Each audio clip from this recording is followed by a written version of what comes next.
Tupac Shakur didn't just rap about guns and violence, he lived it. From a tumultuous childhood marked by drugs and chaos to a successful music career that was cut short by a bullet, the music icon never stopped living on the edge. Tupac Shakur was born in New York City on June 16, 1971. His mother, Afeni Shakur, was a member of the Black Panthers. A month before Tupac was born, she and several other Black Panthers were arrested for conspiring to incite violence at a race war. During the trial, Afeni successfully acted as her own attorney and was acquitted. Tupac had a difficult upbringing, as role models were largely absent. His godfather was in jail, and the person he looked up to was known around Harlem as an associate of a local drug lord. According to Vanity Fair, Tupac would later say this experience was where the thug in me came from. If everybody just left me alone, I'd be a nice person. After his mother lost her job, the family drifted and stayed in homeless shelters. His family eventually left New York City and ended up in Baltimore. While living in Baltimore, Tupac was constantly ridiculed. He was called things like tuberculosis and tube sock, but he also found some safety and inspiration in the Baltimore School for the Arts. Before long, he began expressing himself through writing.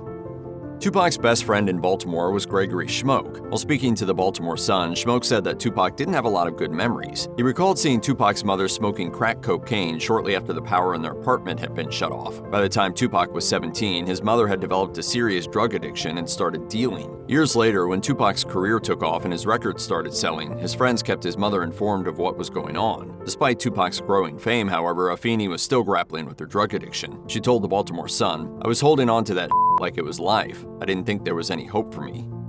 After leaving New York, Baltimore was supposed to be a fresh start for Tupac and his family. But after a gang shooting claimed the life of a local boy, Afeni Shakur decided to send her son and daughter to California for the summer. Although she had arranged for her children to stay with a friend, that friend soon went off to rehab. So Afeni had to join her children in California in what would become a more permanent move. Once she was in Marin County, Afeni found that it wasn't exactly the safe suburb she thought it would be. Instead, the area proved to be a less than spectacular square mile where the have-nots lived in the shadow of the haves. While living in Marin County, Tupac discovered his mother's crack addiction. Before long, he found himself living in an abandoned apartment building. From there, he started searching for his own path in life and dabbled in dealing drugs, working a series of odd jobs, and writing. The Shakur family may have assumed that California would be paradise, but clearly it wasn't. Everything was just going bad for us. A chance meeting with Layla Steinberg kicked off Tupac Shakur's official entry into the music industry. Within a short amount of time, he was performing as a member of the hip-hop group Digital Underground. In 1991, a year after he started working with Digital Underground, Tupac released his debut album, Tupacalypse Now. Then, in 1992, he went home to Marin City to celebrate the town's 50th anniversary festival. It was there that Tupac spent some time meeting and greeting fans. But when Tupac allegedly made some comments about the city, a fight broke out. Someone then pulled out a gun and fired it. As a result, a 6-year-old named Qa'id Walker-Teal was shot and killed. After Walker-Teal's death, his family filed a wrongful death suit against Tupac. According to Deseret News, Tupac paid out an undisclosed settlement in 1995 after witnesses testified that the bullet that killed the little boy had come from Tupac's gun. According to testimony, the gun had been dropped and subsequently picked up by Tupac's half-brother Maurice Harding. Harding then started shooting. After Tupac's death, a friend of his mother's told Vanity Fair how heartbroken the rapper had been over the incident, saying, "Tupac cried and cried when he called to tell me about that little boy. You couldn't console him."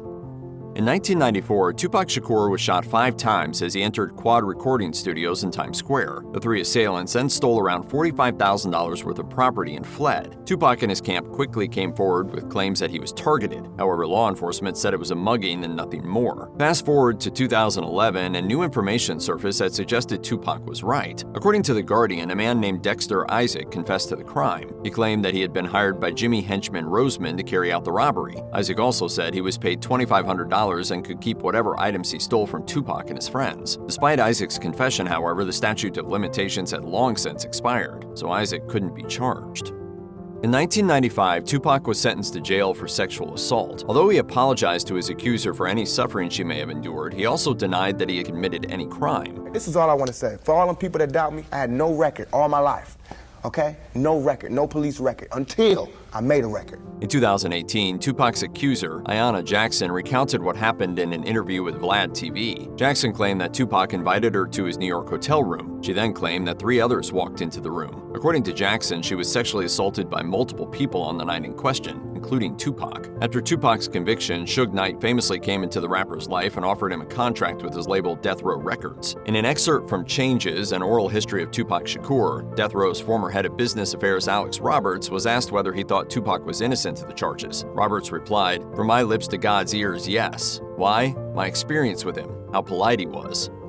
In 2011, XXL interviewed Tupac Shakur's father, Billy Garland. Garland had been active in the Black Panther Party at the same time as Afeni Shakur. The two lived near each other in the early part of the 1970s, but eventually lost touch. So for long stretches of time, Tupac and his dad had no contact at all. Then in 1994, Garland made an attempt to see his son. According to Vanity Fair, Garland went to visit Tupac in the hospital while he was recovering from gunshot wounds. Garland had seen the rapper on a poster, and as soon as they met face to face, the uncanny likeness left no doubts that they were father and son. According to Vanity Fair, Tupac said this about what it was like to see his dad for the first time. "Right then, I thought I had died and gone to heaven." Although circumstances prevented Garland and Tupac from building the relationship they both desired, Garland made it clear how he felt about his son in his XXL interview. He told the outlet, "There's no doubt in my mind that I could have been a better father. There's no doubt. I have to bear the burden of that because maybe there was something I could have said or have done maybe that might not have led to the path that his life has led to." After Tupac died, Garland attempted to snatch some of his son's money. According to the Los Angeles Times, a DNA test confirmed that Garland was his father. However, his claim to half of Tupac's estate was denied, seeing as he had minimal contact with his son and didn't help raise him.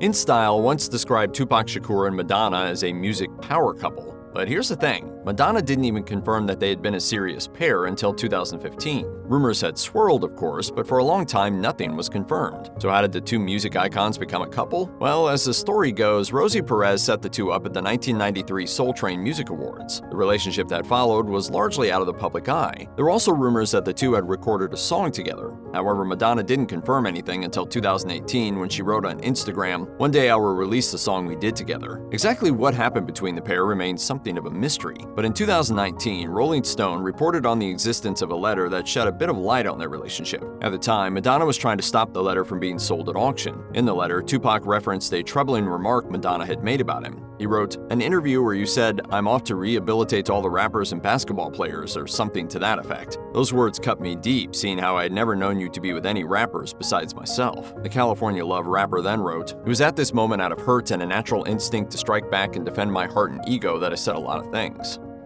In 1992, Tupac starred in Juice. It was his very first movie role, but the rapper earned some serious praise for his acting. According to biography, he later said in an interview, "I could be the best actor anybody's ever seen, given the chance, the opportunity, and the experience and the lessons from people. I could be the best, but right now I don't even wish to be the best. I just want to be one of them." I want to move further away from the music and go start waning myself into the acting more. Sadly, Tupac only starred in a few movies before his life was tragically cut short. He was originally cast in 1993's Menace to Society, but was famously fired after coming to blows with the film's director, Alan Hughes. Still, Hughes later told MTV that if Tupac had been in the film, he would have outshined everyone. Hughes went on to add that the Dear Mama rapper was bigger than the movie. Tupac was also set to star in 1995's Higher Learning, but according to Vanity Fair, director John Singleton was informed by the studio that Shakur needed to be fired because of the sexual assault charges filed against him. For Singleton, having to fire Tupac from the film was a bitter pill to swallow, seeing as he had written the film primarily for Tupac to star in.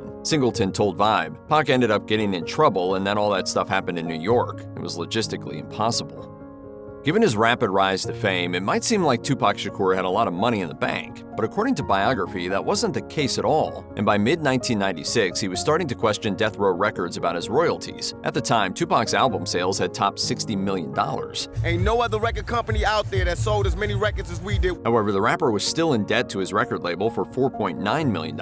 In an excerpt from Changes, an oral history of Tupac Shakur, a videographer named Gobi Rahimi said he overheard Suge Knight and Tupac arguing about money. Rahimi recalled Tupac saying, "I'm selling millions of albums and you're giving me pennies." Although Tupac remained a Death Row artist publicly, those who knew him said there were signs that he was planning on leaving. Rap Coalition founder Wendy Day said that Tupac knew that people were cheating him, but had difficulty advocating for himself. According to Changes, an oral history of Tupac Shakur, Day explained, "They were there for him in the beginning when he had nothing, so even though he knew they were stealing from him, he wasn't going to do anything because he felt a sense of loyalty."